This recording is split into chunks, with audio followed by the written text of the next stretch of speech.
In this presentation, we are going to talk to you about our experiences of being neurodivergent in the speech and language therapy profession. We will consider some of our strengths as well as the challenges we currently face. Hello, I am Jodie. I am a speech and language therapist working in adult learning disabilities in Yorkshire, and I am autistic.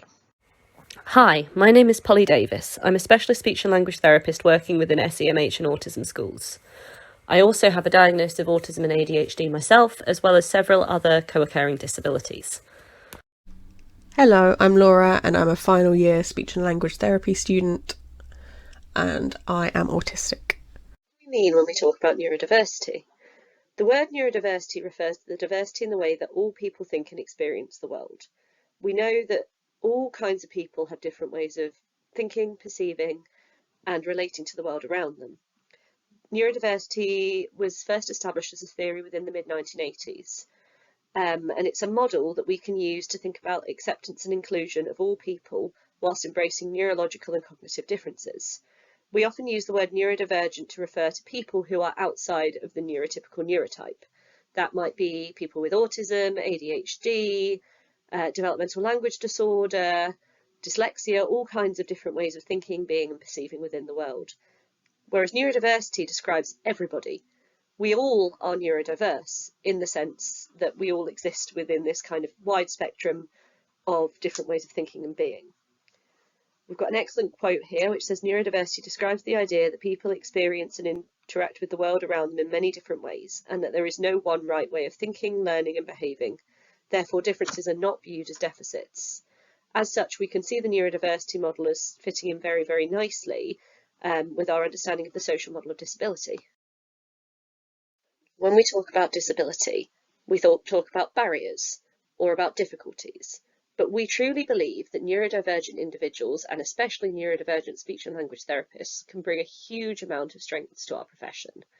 These strengths can include things like lived experience of accessing services, of living with a disability, of using communication aids, which can bring an individual a unique understanding of the care system and the way it works, as well as the ability to empathise with service users and their families or carers. We also know that neurodivergent people may experience higher levels of creativity, the ability to hyperfocus, different ways of understanding pattern recognition and increased memory, depths of thoughts and feelings, and adaptability to new situations. We can see from this visual here some of the individual strengths which specific conditions may place on an individual. We can also see from this image that neurodiversity encompasses both developmental conditions, including autism, ADHD, and specific learning disabilities, and acquired conditions like mental illness or acquired brain injury. Every neurodivergent individual is different and will have different strengths. For me personally, I have excellent pattern recognition skills and a really good verbal memory. I'm also able to hyper-focus on things that I care about. All of these things make me a much better clinician and allow me to relate to my service users while completing a high standard of work within my workplace. There are a number of unique barriers that are faced by neurodivergent speech and language therapists.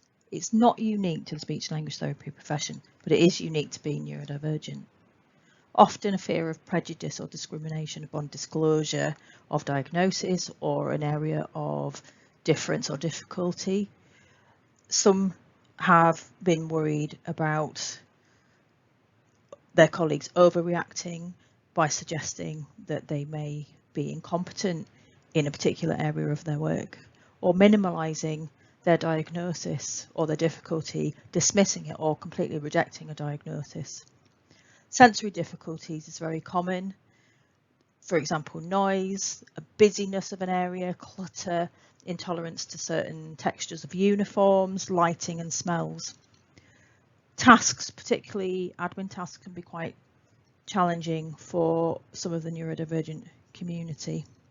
Discrimination or unfair access at interviews, for example, having difficulty around processing the language used in the questions when put on the spot. Difficulty adjusting to changing expectations within the daily aspects of role, or changing routines, or not having enough notice about changes. Communication styles are not always accepted by others. For example, the use of email or non-face-to-face or text-based ways of communicating are not always accepted as valid means of communication. Conflicts of interest can be often, particularly where a therapist might be expected to carry out a therapy that is not recommended by the autistic community in the voices from that community. Negative views from others, for example, being perceived as rude or abrupt if they don't add the "how are yous" in their emails, for example, or go straight into the middle of a conversation instead of doing all the niceties and the small talk that's usually expected of people. Difficulties forming relationships often as a result of some of those negative views from other people.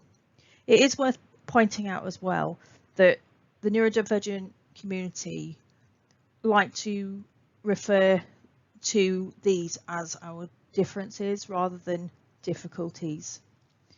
It's only difficult when the conditions are not right. So, for example, it would be fair to say that a dyslexic may have difficulty writing something, but they don't have any difficulty dictating a report, for example. So even though writing might be an area of difficulty, if they're expected to only use writing, it becomes a barrier when there are other means of doing their job to the same standard as anybody else, but with perfectly acceptable adjustments and reasonable adjustments. Late last year, following growing discussions on SLT Twitter around being neurodivergent and working in the field, a real need was identified. People were asking for support and a sense of belonging, which led Jodie and I to create the Neurodivergent peer support group on Facebook, which has been growing ever since. This was followed by the creation of the ND-SLT UK on Twitter and our mailing list to create a means of keeping updated for those not on social media. On April 19th, we had our first meeting on Zoom, exploring topics such as the neurodivergent strengths we bring to SLT and providing a much needed chance to meet and socialise with other neurodivergent people in the field. Now, our initial information gathering started within the Facebook group where we polled members about their needs. 93% of those polled wanted RCSLT to provide more detailed guidance. And then when we asked what this support should look like, 38% wanted more practical guidance on reasonable adjustments, 32% wanted a policy with guidance, 20% requested CPD options for workplace and universities, and others included detailed case studies and even the suggestion of incentives or award schemes for putting effective strategies in place. These were then taken to the Disability Working Party in January, and from there development began on the co-produced guidance on supporting neurodiversity in the SLT Workforce paper.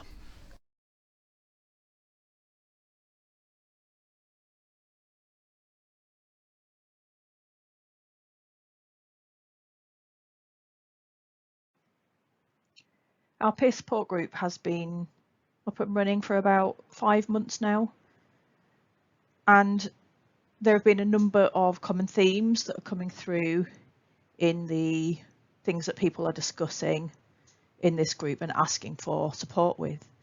Workforce retention and burnout seems to be a recurring theme that's coming up quite a lot. There have been speech and language therapists who have either quit the profession, considered quitting, or downgrading their positions to SLTAs, for example, or working part-time, mostly because reasonable adjustments have not been adhered to, or they've not been offered, or they're just not fit for purpose, or they've been denied completely because it doesn't fit in with the service. And these aren't always adjustments that are difficult to implement. For example, one person talked about needing agendas in advance so that they could prepare, and they were told that this was not reasonable. Students equally are finding it really difficult passing their placements because adjustments are just not in place, or they're often seen as an inability to do the job. For example, somebody with slow processing speed is being put on the spot and expected to come up with answers straight away instead of being given time to think about things and actually demonstrate their knowledge. Exam arrangements are often not working for people either.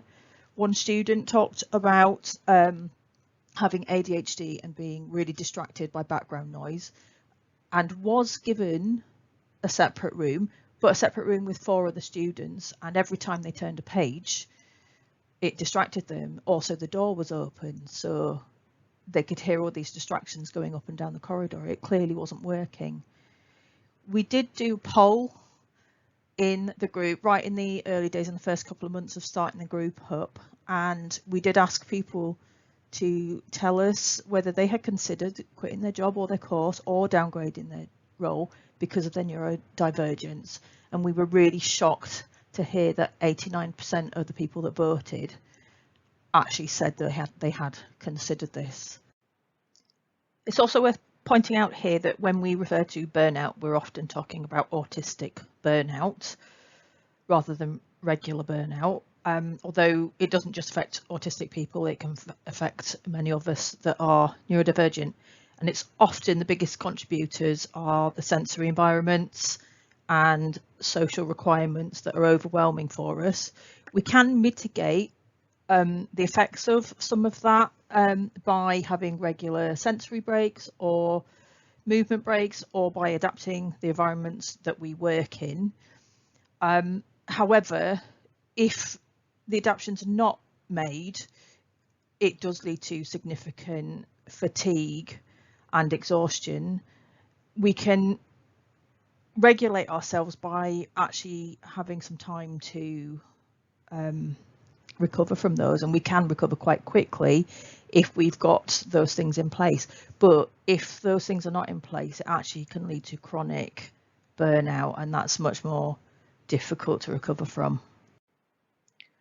Another common theme that's come up in the group is lack of support for reasonable adjustments, or just not knowing what adjustments to ask for.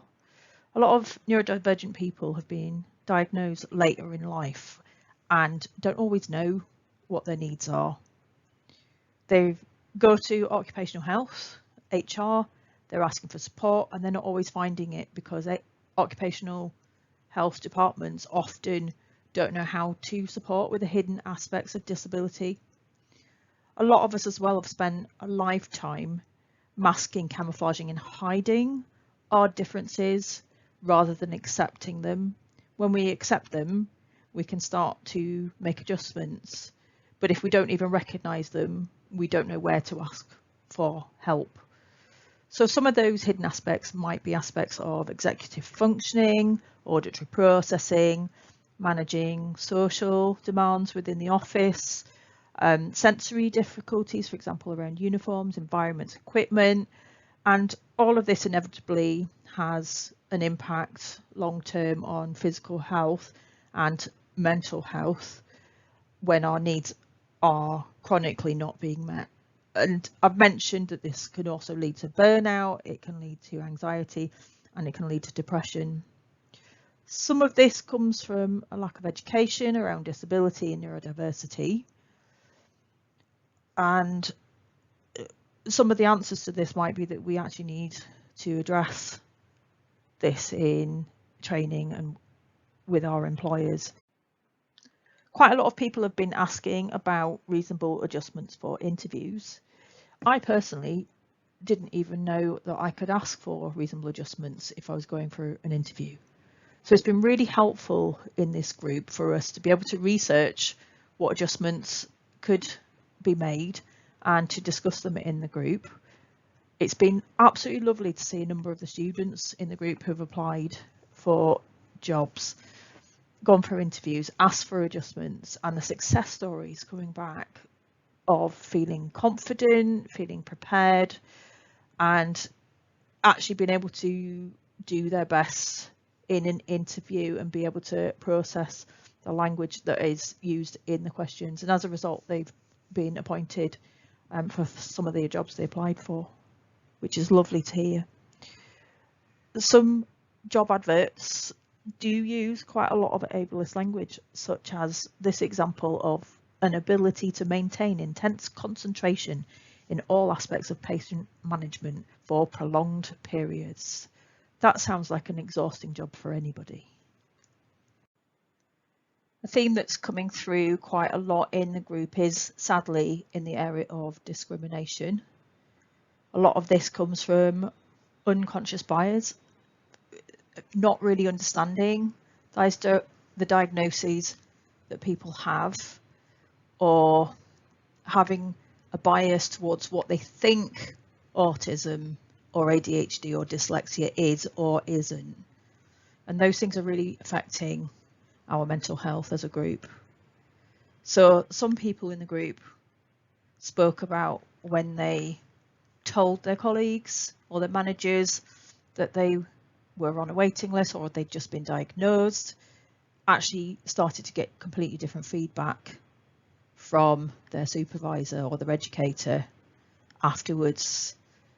There would be comments on things like theory of mind or their working memory, and these hadn't been pointed out before, but they were now being pointed out after the diagnosis, which is quite shocking, really, because we wouldn't do that to any other of our colleagues.